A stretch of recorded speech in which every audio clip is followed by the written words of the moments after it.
ಇನ್ನು ಮಾದಾವರ ತುಮಕೂರು ಮೆಟ್ರೋ ರೈಲು ಯೋಜನೆ ವಿಚಾರಕ್ಕೆ ಸಂಬಂಧಪಟ್ಟಂತೆ ಇದೀಗ ಗೃಹ ಸಚಿವ ಡಾಕ್ಟರ್ ಜಿ ಪರಮೇಶ್ವರ್ ಈ ಬಗ್ಗೆ ಪ್ರತಿಕ್ರಿಯೆಯನ್ನು ನೀಡಿರುವಂಥದ್ದು. ತುಮಕೂರಿಗೆ ಮೆಟ್ರೋ ಬೇಕೆಂದು ಬಹಳ ದಿನಗಳಿಂದ ಪ್ರಯತ್ನ ನಡೀತಾ ಇತ್ತು.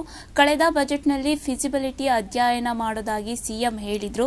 ಹೈದರಾಬಾದ್ ಸಂಸ್ಥೆಯಿಂದ 3.5 ಕೋಟಿ ರೂಪಾಯಿ ಖರ್ಚು ಮಾಡಿ ವರದಿಯನ್ನ ಈಗಾಗಲೇ ಪಡೆಯಲಾಗಿದೆ. ಮಾದಾವರ ಟು ತುಮಕೂರು ಮೆಟ್ರೋ ಯೋಜನೆ ಮಾಡಬಹುದು ಅಂತ ಡಾಕ್ಟರ್ ಜಿ ಪರಮೇಶ್ವರ್ ಹೇಳಲಾಗಿರುವಂಥದ್ದು. ಇನ್ನು ಅದಾದ ನಂತರ ಡಿಪಿಆರ್ ವರದಿಗೆ ಟೆಂಡರ್ ಅನ್ನ ಕೊಡಲಾಗಿತ್ತು.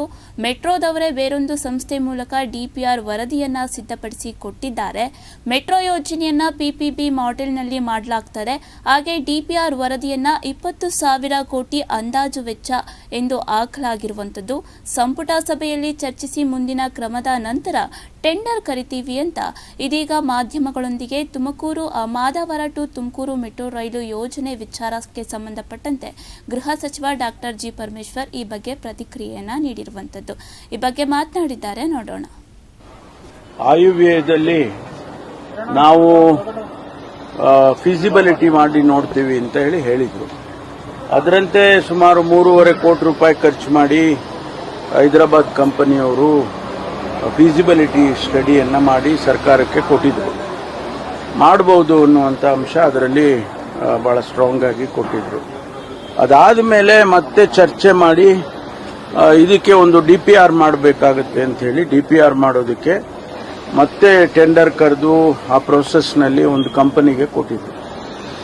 ಮೆಟ್ರೋದವರೇ ಕೊಟ್ಟಿದ್ರು. ಅದನ್ನ ಮಾಡಿ ಡಿಪಿಆರ್ ಮಾಡಿ ಅವರೆಲ್ಲ ಅವರ ಹಂತದಲ್ಲಿ ಎಲ್ಲ ಚರ್ಚೆಗಳು ಮಾಡಿ ಸರ್ಕಾರಕ್ಕೆ ಇವತ್ತು ಕೊಟ್ಟಿದ್ದಾರೆ.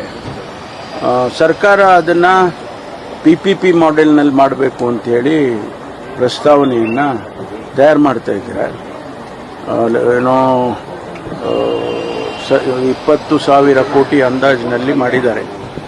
ಅದಕ್ಕೆ ಡೀಟೇಲ್ಸ್ ಎಲ್ಲ ಅಂದರೆ ಎಷ್ಟು ಸ್ಟಾಪ್ ಇರಬೇಕು, ಎಲ್ಲೆಲ್ಲಿ ಸ್ಟಾಪ್ ಇರಬೇಕು, ಯಾವ ರೀತಿ ಅದನ್ನ ನ್ಯಾಷನಲ್ ಹೈವೇಯಲ್ಲಿ ತೆಗೆದುಕೊಂಡು ಹೋಗಬೇಕು, ಅದನ್ನೆಲ್ಲ ಡೀಟೇಲ್ ಆಗಿ ಕೊಟ್ಟಿದ್ದಾರೆ.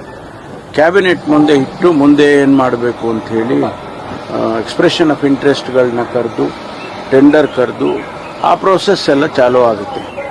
ಯಾರು ಕ್ವಾಲಿಫೈ ಆಗ್ತಾರೆ ಗೊತ್ತಿಲ್ಲ, ಯಾರು ಅಪ್ಲೈ ಮಾಡ್ತಾರೆ ಗೊತ್ತಿಲ್ಲ.